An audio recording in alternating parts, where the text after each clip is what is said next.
V Univerzitetnem kliničnem centru Maribor kljub naglemu naraščanju števila okužb s koronavirusom v državi zaenkrat ne beležijo znatno povišanega števila hospitalizacij zaradi COVID-19. Tudi okužb in karanten zaposlenih ni toliko, da bi že morali razglasiti tretjo fazo delovanja. Redno se javljamo, kot vidite, vsak teden, da obvestimo tudi javnost, kakšna je situacija v kliničnem centru. Na srečo ni prišlo, na srečo govorim zato, ker smo priča velikemu porastu števila pozitivnih pacientov na COVID, in sicer gre za okužbe z omikronom. V zadnjih 10 dneh so te številke izjemno visoke, včeraj še dodatno povečanje in pričakujemo še dodatno večje številke v prihodnjih dneh in tednih. Ampak število hospitaliziranih pacientov se v tem času v UKC ni povečalo.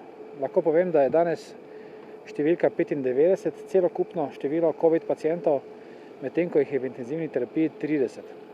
Veseli smo, da ni prišlo do povečanja, hkrati pa seveda žalostni, da se število ni zmanjšalo do take mere, da bi lahko še v večjem obsegu pričeli z rednim delom.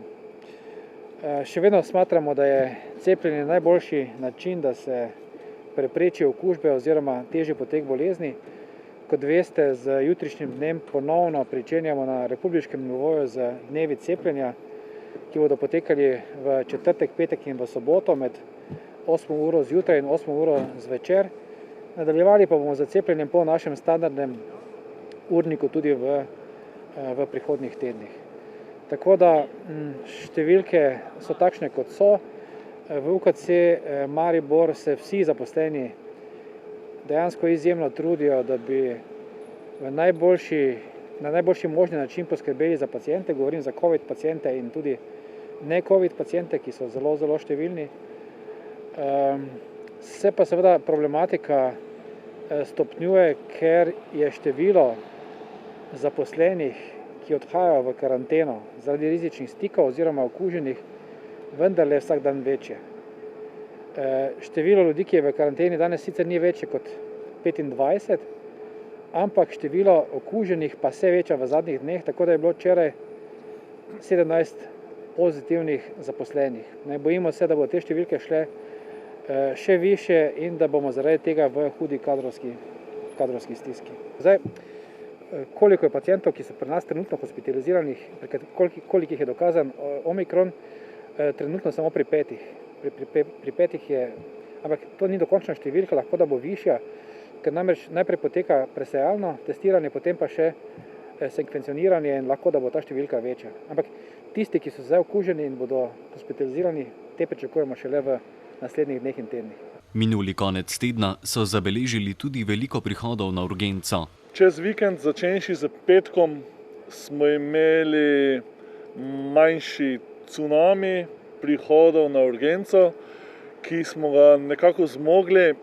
Bil je, bom rekel, mešanih barv, tako pacienti rdeči oziroma znano okuženi ali pa tisti, ki smo jim dokazali okužbo, kot tudi tisti, ki so znano preboleli oziroma niso okuženi, se pravi pacienti, ki se jim je stanje pač poslabšalo, niso mogli najti pomoči drugje. Čez vikend je povišano stanje nekako vztrajalo, zdaj k sreči te prve dni v tem tednu se je stanje malce pomirilo na prejšnjo raven. V zadnjih dneh ne beležimo pomembno večjega prirasta števila okuženih, tako da smo veseli, da je ta dinamika zdaj približno nevtralna. Je pa res, da bomo verjetno še v naslednjem tednu do 2 videli dejansko razplamtitev te pandemije.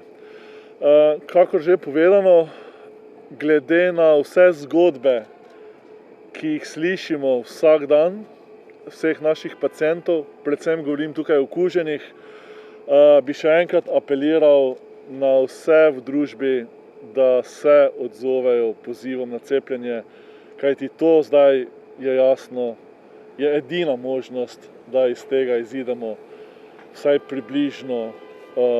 približno kot zmagovalci in da so to nepotrebne smrti in trpljenje preprečimo. Med hospitaliziranimi je cepljenih proti COVID-19 le 15 do 20 odstotkov, v intenzivni enoti pa med 10 in 15 odstotkov pacientov. Procent tistih, ki so hospitalizirani pri nas z težkim potekom bolezni, je na akutnih oddelkih približno 15 do 20% takšnih, ki so cepljeni, in na intenzivni enoti med 10 in 15%. Skratka, približno 80 do 85%, ki so hospitalizirani v naši ustanovi, ni cepljenih. Tako da številke govorijo same zase in lepo prosim, da jih upoštevate. Veliko se govori tudi o vdorih v bele cone v posameznih bolnišnicah. Jaz bi tukaj pohvalil naše zaposlene, da dejansko dosledno izvajajo navodila se strani EOBO in do vdorov v bele cone praktično ne prihaja. Imeli smo enega manjšega prejšnji teden, ki je zajemal samo nekaj pacientov in smo ga takoj, bi rekel, pogasili, zadušili. Sicer pa zaenkrat ne prihaja do vdora v bele cone. Tega smo seveda zelo, zelo veseli. V naslednjih 2 tednih tako pričakujejo. Številke dejansko okuženih zelo naraščajo, ampak če pogledamo podrobno, morate vedeti, da je med okuženimi daleč največ v skupinah relativno mladih ljudi. Najvišje je v starostni skupini med 25 in 35, potem 35 do 45, potem med 15 in 25 in zelo majhno število okuženih je v starostnih skupinah nad 65 let. Tako da v tem trenutku dejansko, prav zaradi tega, ker zbolevajo oziroma so okuženi mladi, ne prihaja še do takšnega pritiska na bolnišnice. Če pa se bo ta krivulja prevesila v više starostne skupine, ki pa na srečo so boljše precepljene, potem bo prišlo do hudega stanja. Ampak mi smo vendarle optimistični, večina starejših ljudi je cepljenih. Vemo, da so najbolj rizični tisti nad 50 letom. Večjih sprememb v starostni strukturi bolnikov s COVID-19 v zadnjem času ne opažajo. V tem trenutku opažamo, da je več pediatričnih bolnikov. Mi imamo danes 4 pediatrične bolnike, skratka otroke, kar je največ v zadnjem času in pričakujemo, da jih bo še več. Ampak procent tistih, ki se okužijo med otroci in potrebujejo bolnišnico, je relativno zelo, zelo majhen. Tako da starostne skupine v mlajših obdobjih so zelo izpostavljene v tem trenutku, ampak na srečo ne potrebujejo bolnišnice. Pri otrocih gre v glavnem za pulmonalno simptomatiko, seveda bomo pa spremljali to v prihodnjih tednih. Zaenkrat, kot sem rekel, danes 4, tudi na republiškem nivoju se te številke večajo, ampak kot sem rekel, prav zaradi tega, ker je število okuženih, šola poteka naprej zelo veliko, je vendarle v tistem majhnem procentu se to manifestira tudi v bolnišnicah. Tretja faza delovanja, v kateri zaposlenim v tveganem stiku brez simptomov ni treba v karanteno, pa še niso razglasili. To je prepuščeno posameznim bolnišnicam, da ukrepajo glede na stanje. Mi smo ocenili, da v tem trenutku še je dovolj kadra, da tisti, ki so bili v rizičnem stiku, so napoteni še zmeraj v karanteno, ki traja 7 dni, ampak če se bo število rizičnih stikov bistveno povečalo, pa seveda bomo aktivirali tretjo fazo. Podpirajo tudi predlog za uvedbo pogoja preboleli cepljeni. Mi smo zadolženi tukaj, da skrbimo za zdravstveno varstvo pacientov, ki so zaupani naši ustanovi. Želimo si, da bi lahko poskrbeli za vse paciente, vendar v tem trenutku ne moremo. Poskrbimo za vse COVID paciente, medtem ko so tako imenovani beli pacienti prikrajšani. Pozdravljamo vsak ukrep, ki bo zmanjšal pritisk na našo ustanovo, ki bo zmanjšal pritisk COVID pacientov in na ta način onemogočil zdravljenje belim pacientom. Naj še enkrat povem, tudi v tem trenutku nismo sposobni krajšati čakalnih vrst, še zmeraj odpadajo operativni programi, naši ustanovi delujejo nekje na 60% in to je zelo, zelo majhno število. Obravnavamo tako rekoč samo paciente, ki so onkološki pacienti, karcinomski pacienti, urgentna stanja in zelo hitra stanja, medtem ko vse ostalo tudi pod stopnjo nujnosti hitro čaka.